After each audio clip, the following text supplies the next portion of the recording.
Good morning, friends. How are you? I hope you all fit and fine at home. Now, students, today we will start our seventh chapter, that is Every Drop Counts. It is very interesting chapter, friends.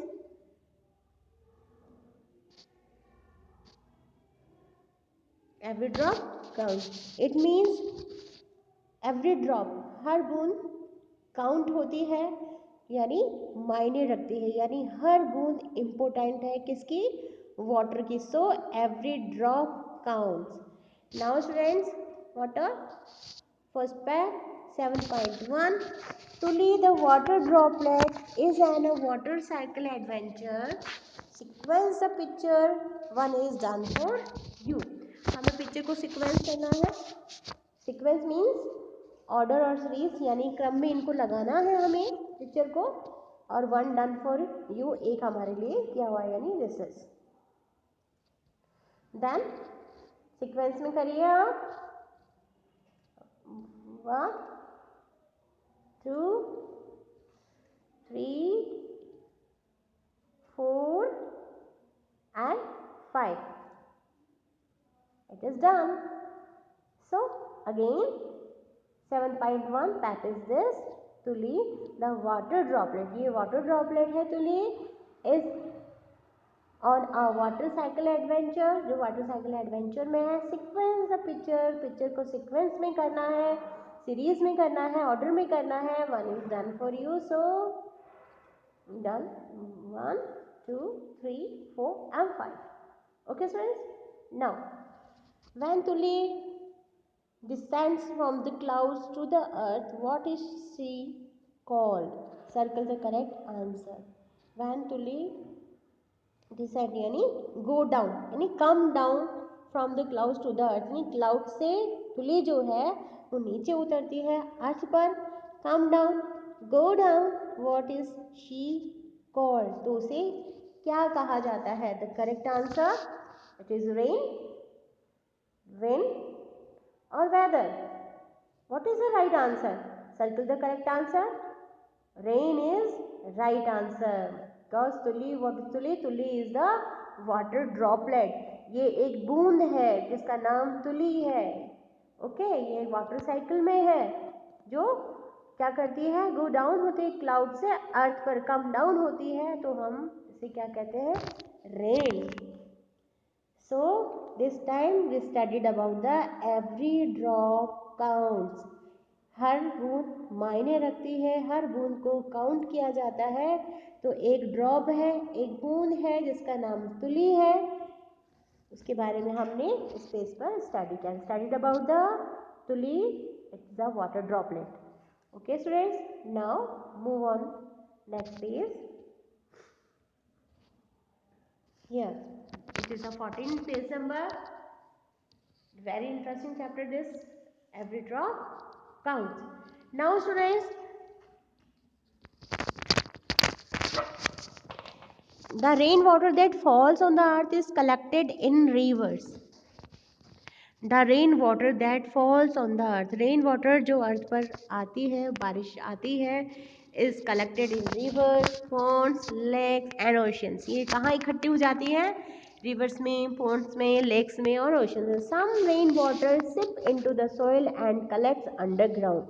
लेकिन कई बार जो बारिश का पानी होता है वो क्या होता है, अंडरग्राउंड सिप हो जाता है, यानी जमीन जो है उसे सोख लेती है, सिप कर लेती है. These are known as sources of water. इन्हें भी sources of water कहा जाता है. The sources of water are classified as surface water and underground water. Sources of water को classified किया जाता है, वर्गीकृत किया जाता है कैसे? surface of water और underground water के नाम से. Okay,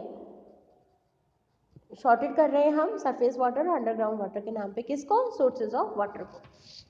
okay, then surface of water. Water that is collected on the surface of the earth is called surface water.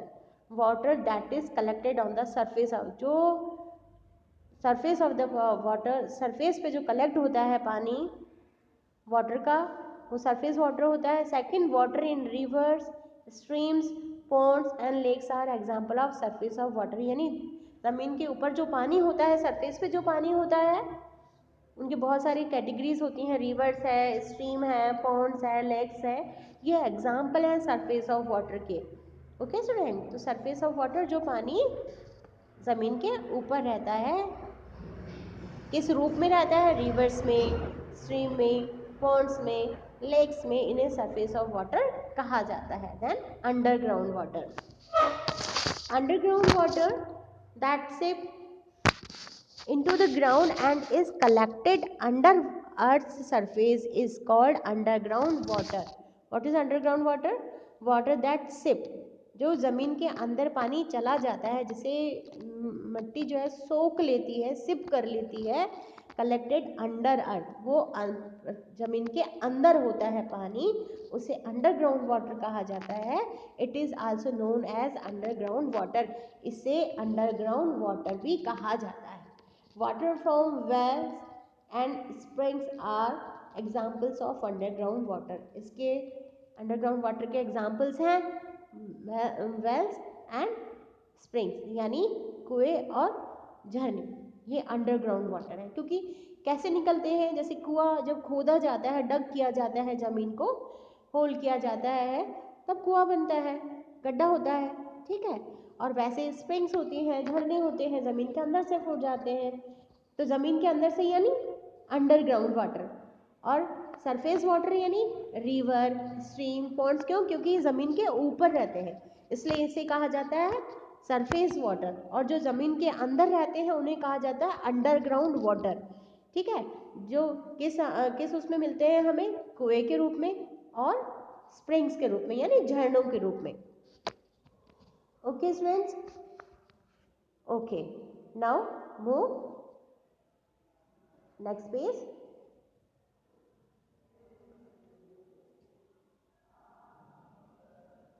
Some of the water sources such as the river, ponds and lakes have fresh water that we use for drinking.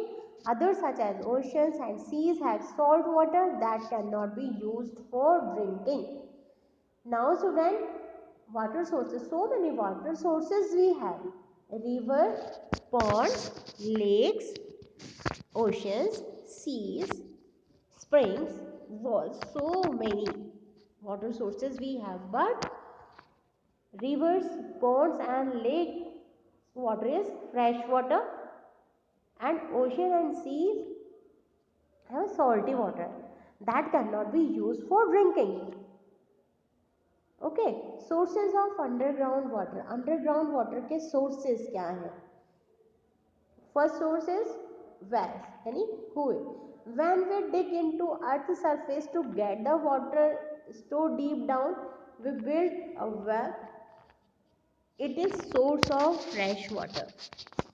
When we dig into earth surface, जब हम जमीन को खोदते हैं, डिग यानी होता है खोदना, अर्थ सरफेस को, धरातल को जब हम ज़मीन को खोदते हैं, to get the water store deep down, उसके अंदर से हमें पानी मिलता है, वे बिल्ड अ वॉल, तो हम क्या करते हैं, उसमें एक दीवार बनवा के कुआं बना लेते हैं। It is source of fresh water. और ये क्या सोर्स होता है?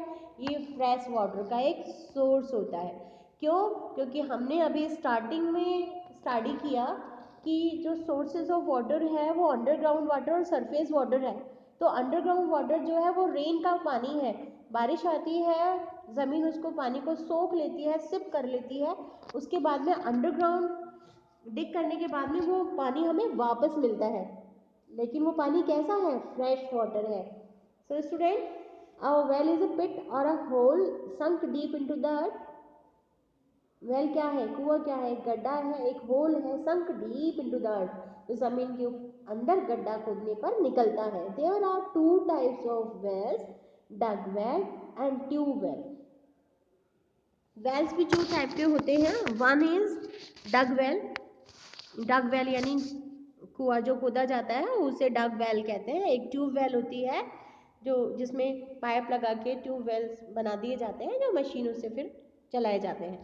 So first is this dug well and this is tube well. What is dug well? Dug well usually has a raised platform made of stones or a bricks water is usually drawn out mainly using a pulley. Dug well क्या है? Usually has a raised platform made of stones. इसमें stone से चारों तरफ इसकी दीवारें बनाई जाती हैं, दीवार स्टोन से बनाई जाती हैं, ब्रिक्स से बनाई जाती हैं. और वाटर कैसे निकाला जाता है? वाटर मेनली यूजिंग अ पुली. यानी जब हम चीज़ों को पुल करते हैं, उसके अंदर गड्ढे के अंदर डालते हैं, तब हम उसको खींच के चीज़ को निकालते हैं, यानी पानी को खींच के निकाला जाता है. आजकल मोटर से भी, मशीनों से भी निकाला जाता है. Tube well. In a tube well a long tube is drilled into the ground. एक लंबी सी ट्यूब जो है वो ग्राउंड में ड्रिल की जाती है, लगाई जाती है. Underground water is brought to the surface through the tube. फिर अंडरग्राउंड जो वाटर है वो ट्यूब के थ्रू बाहर आता है with the help of electric motor. किसकी मदद से आता है? इलेक्ट्रिक मोटर की हेल्प से वो पानी बाहर आता है. यानी इसमें मदद ली जा रही है इलेक्ट्रिक मोटर की. जबकि वेल्स जो है, जो कुएं हैं, उसमें हम पानी को खींच भी सकते हैं. एनिमल से भी कई बार पुल किया जाता है, पानी निकाला जाता है. तो ये दो तरीके के सोर्सेज ऑफ अंडरग्राउंड वाटर है. फर्स्ट इज वेल हो गया, तो ये टू टाइप हो गया, डग वेल हो गया और ट्यूब वेल हो गया. Okay student, now some wells have steps for people to go down and collect water. These are called step wells. Some wells have steps for people to go down and collect water. कई बार इस तरीके के कुएं बने हुए होते हैं, Wales बने हुए होते हैं, जहाँ पर लोग जाते हैं और पानी भरकर ले आते हैं. These are called the step wells. जैसा कि हमें पिक्चर में यहाँ शो किया गया है. The ancient step well of Pushkarni in Hampi, Karnataka is an example. पुष्करणी Hampi में है, कर्नाटका में एक जगह है. ये स्टेप वेल का एक बहुत अच्छा एग्जाम्पल है, एंशियंट टाइम का एग्जाम्पल है. कभी हमें अगर मौका मिले तो हमें ऐसी चीज़ें देखनी चाहिए, ताकि हमारे नॉलेज के साथ में हमें पुरानी चीज़ों के बारे में जानकारी मिलती है. So this time we studied about the surface water. Two category of surface water. First is we get the surface water through rivers, stream, ponds and lakes. And second is underground water. We got it from wells and springs. So sources of underground water: wells are two type, a dug well and tube well. Now students, move on next page. 16 page number is this.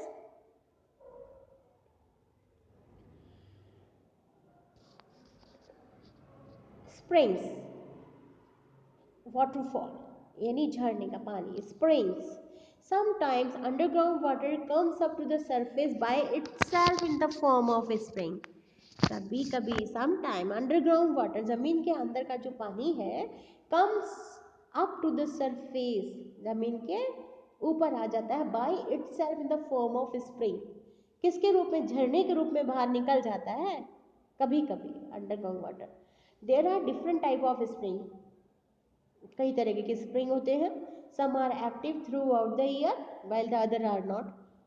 कुछ spring ऐसे होते हैं, झरने ऐसे होते हैं जो पूरे साल एक्टिव रहते हैं, और कई जो ऐसे होते हैं स्प्रिंग जो कभी कभी एक्टिव होते हैं. Some sprout hot water while others do not. कई स्प्रिंग ऐसे होते हैं जहाँ से हमें गर्म पानी मिलता है, झरनों से गर्म पानी मिलता है. तो sprout, SPURT, sprout word is स्कप. कई बार गर्म पानी का फुहारा जैसे हम बोलते हैं वो निकल जाता है. The spring that sprout hot water are called hot spring. जहाँ से गर्म पानी का झरना निकलता है, स्प्राउट निकलता है, उसे हम कहते हैं हॉट स्प्रिंग्स, यानी गर्म झरने का पानी. Some of the famous spring in India are Namadachulme in Karnataka. Namadachulme is very fantastic place in India. Where it is? Namadachulme is a natural spring situated by Dev Arendurg near Tumkur in the state of Karnataka in India. It is very beautiful place in India. I am talking about this. It is Namdachulme. Pronounced in English Namadachulme in Karnataka. Namadachulme is a natural spring situated by Devarayanadurga near Tumkur in the state of Karnataka in India. ये तुमकुर जगह है, कर्नाटका के पास है state India में। देवारिंदुर्ग है, बहुत खूबसूरत spring है ये। देन नेक्स्ट इज ब्रह्मकुंड इन बिहार, तप्तपनी इन उड़ीसा। यानी ब्रह्मकुंड बिहार में है, तप्तपनी उड़ीसा में है। ये क्या है? ये स्प्रिंग्स हैं, फेमस स्प्रिंग्स हैं भारत के।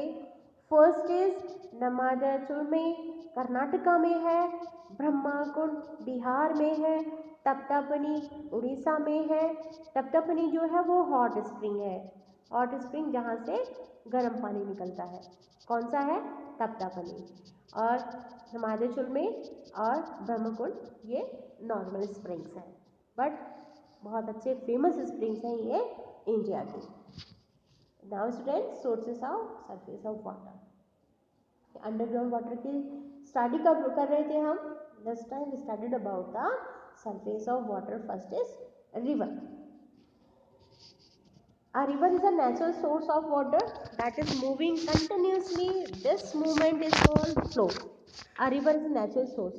अभी हमने स्टडी किया, नेचुरल सोर्स है रिवर वाटर का, मूविंग कंटिन्यूसली, ये लगातार मूव करती रहती है। दिस मूवमेंट, ये जो मूवमेंट है इसका, उसे फ्लो कहते हैं, बहना कहते हैं।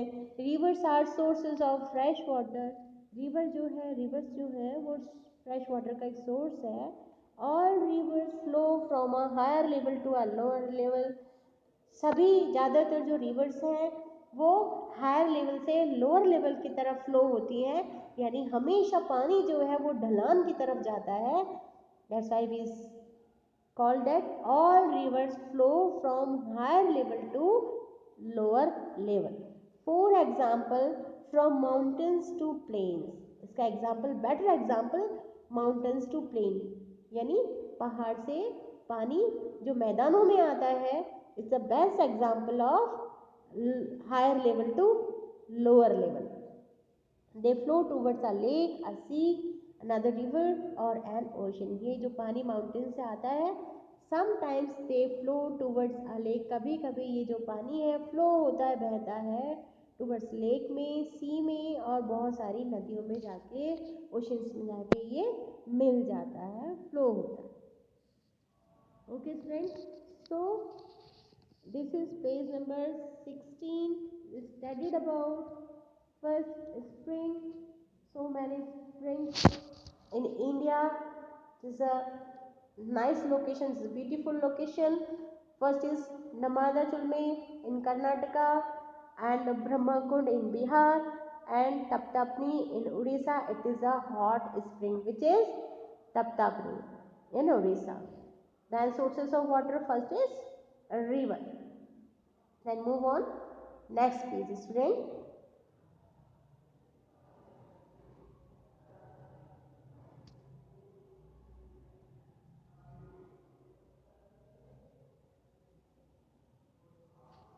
The land on either side of a river is called river bank. The land जमीन on either side of river, river के जो पास में जो लैंड होता है उसे रिवर बैंक कहा जाता है, यानी नदी का किनारा। River banks are usually thickly populated region. यहाँ पर जनसंख्या बहुत ज़्यादा होती है, थिकली पॉपुलेटेड होती है, यानी घनी आबादी होती है। यहाँ पर थिकली पॉपुलेटेड यानी होती है जहाँ पर पॉपुलेशन बहुत ज़्यादा होती है, जिसे हम हिंदी में घनी आबादी वाले क्षेत्र बोलते हैं। This is because river fulfil the water requirement of cities and villages along their way. ऐसा क्यों होता है? इसलिए होता है क्योंकि जो पानी है रिवर्स का, फुलफिल द वाटर रिक्वायरमेंट, यानी ये हमारी ज़रूरतों को पूरा करता है, cities and villages along their way. जो भी नदी के पास में जो शहर बसे होते हैं, जो गांव होते हैं, इससे अपनी ज़रूरतों की पूर्ति कर लेते हैं। Ganga, Yamuna, Brahmaputra, Godavari, Narmada, Krishna, Kaveri are some of the important rivers in India. कुछ इम्पोर्टेंट रिवर्स हैं भारत की: Ganga, Yamuna, Brahmaputra, Godavari, Narmada, Krishna and Kaveri are some of the important rivers in India. So students, this time we studied about the sources of surface water, fresh water. We studied about the rivers. So many types of rivers in India: Ganga, Yamuna, Brahmaputra, Godavari, Narmada, Krishna, Kaveri, and many more rivers, important rivers in India. Okay, now 7.2 map is here. Use a given map to name the rivers passing through the cities listed in the table. आपको ध्यान से इस map को देखना है. It is a physical map of India. आपको देखना है और फाइंड आउट करना है. क्या फाइंड आउट करना है? Use the given map to name the river passing through the cities listed in the table. Table में हमें बताना है कौन कौन से शहर में रिवर्स बह रही हैं, कौन कौन से शहर रिवर्स के पास में बसे हुए हैं.